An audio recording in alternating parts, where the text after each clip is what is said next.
Namaskar. I'm a movie star. I'm 51 years of age. And I don't use Botox as yet. So I'm clean, but I do behave like you saw, like a 21-year-old in my movies.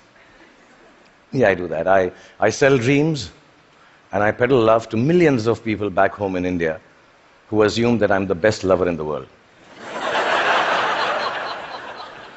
If you don't tell anyone, I'm going to tell you I'm not, but I never let that assumption go away. I've also been made to understand there are lots of you here who haven't seen my work, and I feel really sad for you.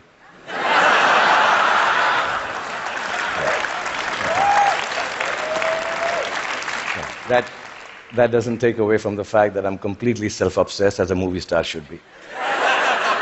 And that's when my friends Chris and Juliet called me here to speak about the future you. Naturally, it follows I'm going to speak about the present me.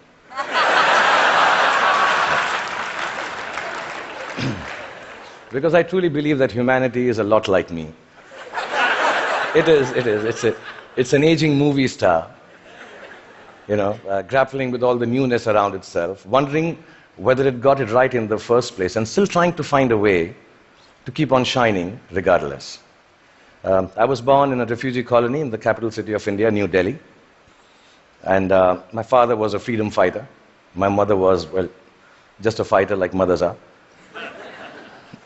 And much like the original Homo sapiens, we struggled to survive. When I was in my early 20s, I lost both my parents, which I must admit seems a bit careless of me now.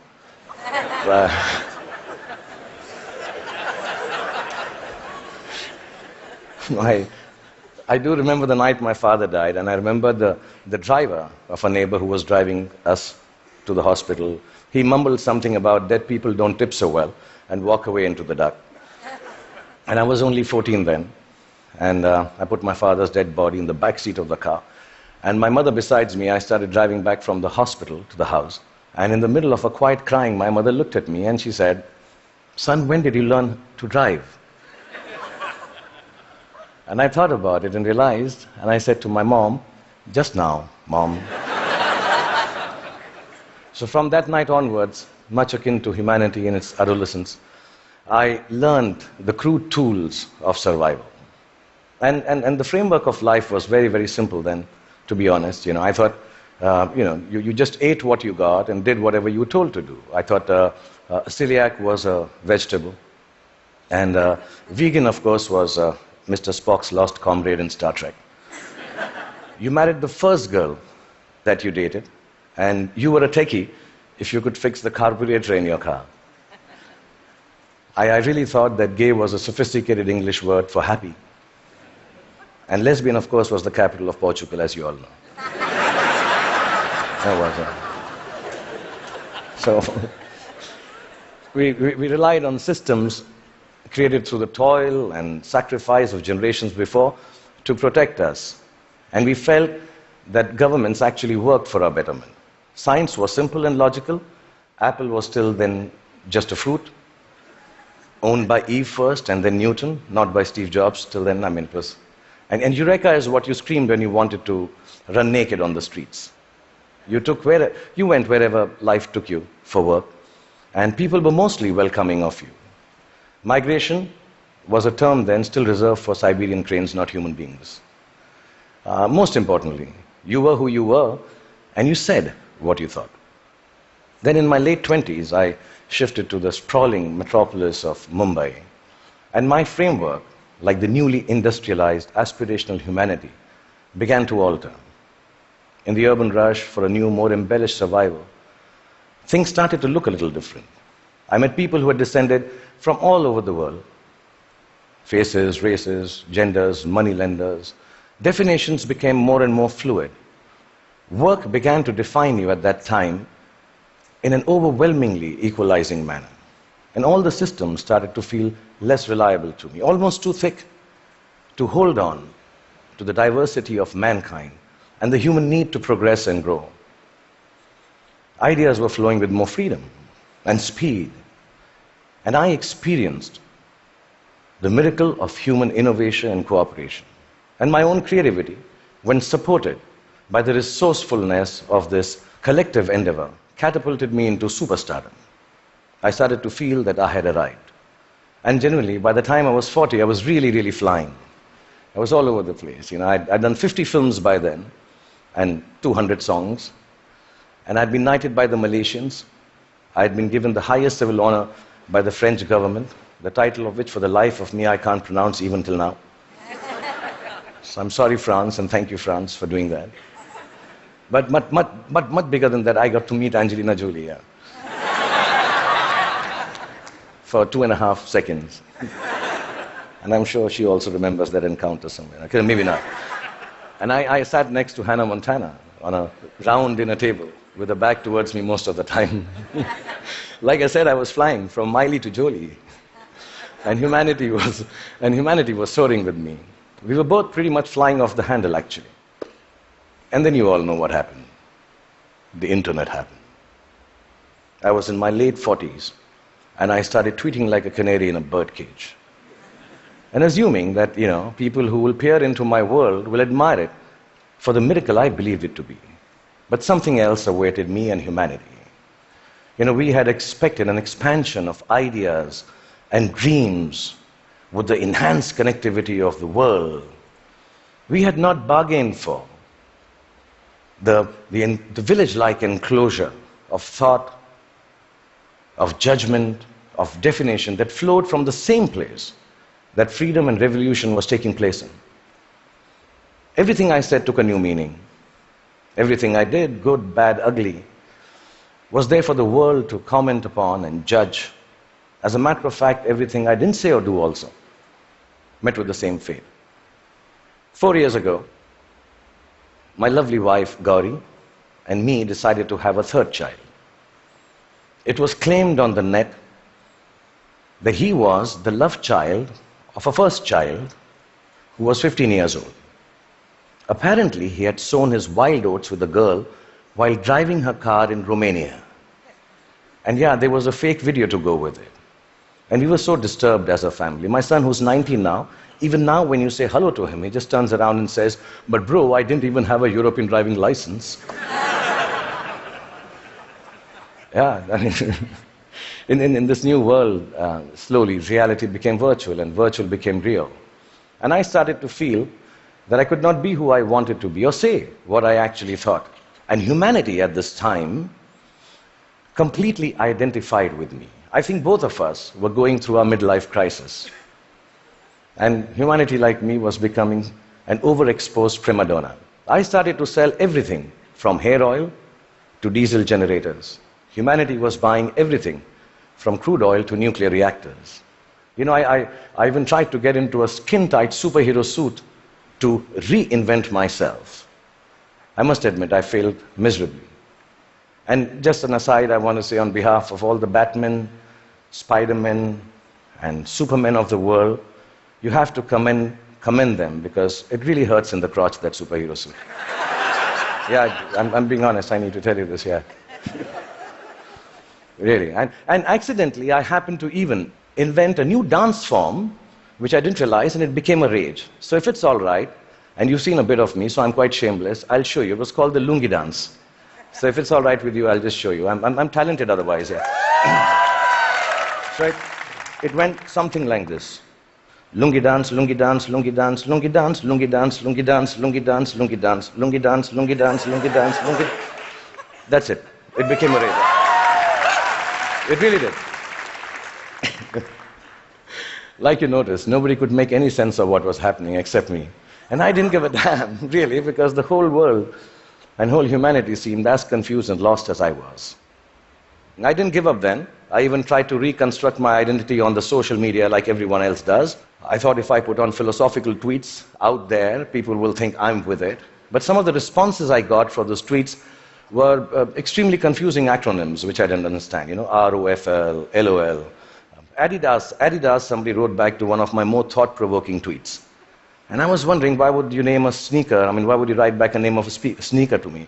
And I asked my 16-year-old daughter, and she enlightened me. Adidas now means, all day I dream about sex. This is really, I don't know if you know that. And so I wrote back, WTF in bold to Mr. Adidas, thanking secretly that some acronyms and things won't change at all. WTF. But here we are. I'm 51 years old, like I told you, and mind-numbing acronyms notwithstanding, I just want to tell you, if there has been a momentous time for humanity to exist, it is now. Because the present you is brave.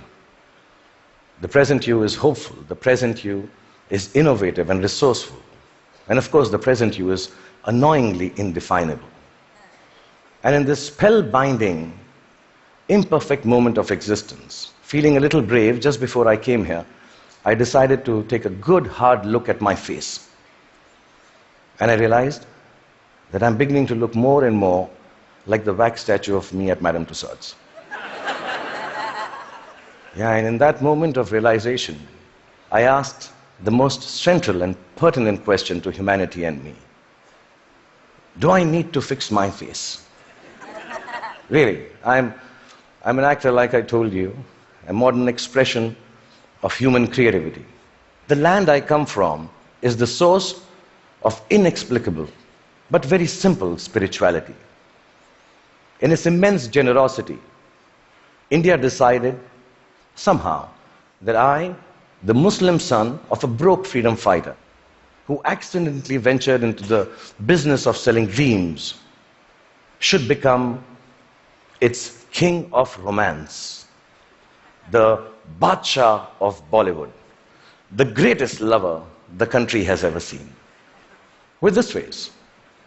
Yeah, which has alternately been described as ugly, unconventional, and strangely, not chocolatey enough. Yeah. The people of this ancient land embraced me in their limitless love. And I've learned from these people that neither power nor poverty can make your life more magical or less torturous. I've learned from the people of my country that the dignity of a life, a human being, a culture, a religion, a country, actually resides in its ability for grace and compassion. I've learned that whatever moves you, whatever urges you to create, to build, whatever keeps you from failing, whatever helps you survive, is perhaps the oldest and the simplest emotion known to mankind. And that is love. A mystic poet from my land famously wrote, Pothi padi padi jug bhaya, pandit bhaya na koi. Pothi padi padi jug bhaya, bhaya na pandit koi. Dhai aakhar prem ke, pade so pandit hoy. Which loosely translates into that whatever, yeah, if you know Hindi, please clap. Yeah, that's it's very difficult to remember. Which loosely translates into actually saying that all the books of knowledge that you might read and then go ahead and impart your knowledge through innovation, through creativity, through technology. But mankind will never be the wiser about its future unless it is coupled with a sense of love and compassion for their fellow beings. The 2.5 alphabets which form the word prem, which means love, if you're able to understand that and practice it, that itself is enough to enlighten mankind. So I truly believe the future you has to be a you that loves. Otherwise, it will cease to flourish. It will perish in its own self-absorption. So you may use your power to build walls and keep people outside. Or you may use it to break barriers and welcome them in. You may use your faith to make people afraid and terrify them into submission. Or you can use it to give courage to people so they rise to the greatest heights of enlightenment. You can use your energy to build nuclear bombs and spread the darkness of destruction, or you can use it to spread the joy of light to millions. You may fill up your oceans callously and cut down all the forests. You can destroy their ecology or tend to them with love and regenerate life from their waters and trees. You may land on Mars and build armed citadels. Or you may look for life forms and species to learn from and respect. And you can use all the monies that we all have earned to wage futile wars and give guns in the hands of little children to kill each other with. Or you can use it to make more food to fill their stomachs with. My country has taught me the capacity for a human being to love is akin to godliness. It shines forth in a world, which civilization, I think, already has tampered too much with. In the last few days, the talks here, the wonderful people coming and showing their talent, talking about individual achievements, the innovation, the technology, the sciences, the knowledge we are gaining by being here in the presence of TED Talks and all of you, are reasons enough for us to celebrate the future us. But within that celebration, the quest to cultivate our capacity for love and compassion has to assert itself just as equally. So I believe the future you is an infinite you. It's called a chakra in India, like a circle. It ends where it begins from to complete itself.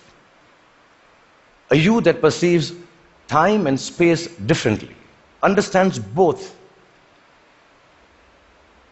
your unimaginable and fantastic importance and your complete unimportance in the larger context of the universe.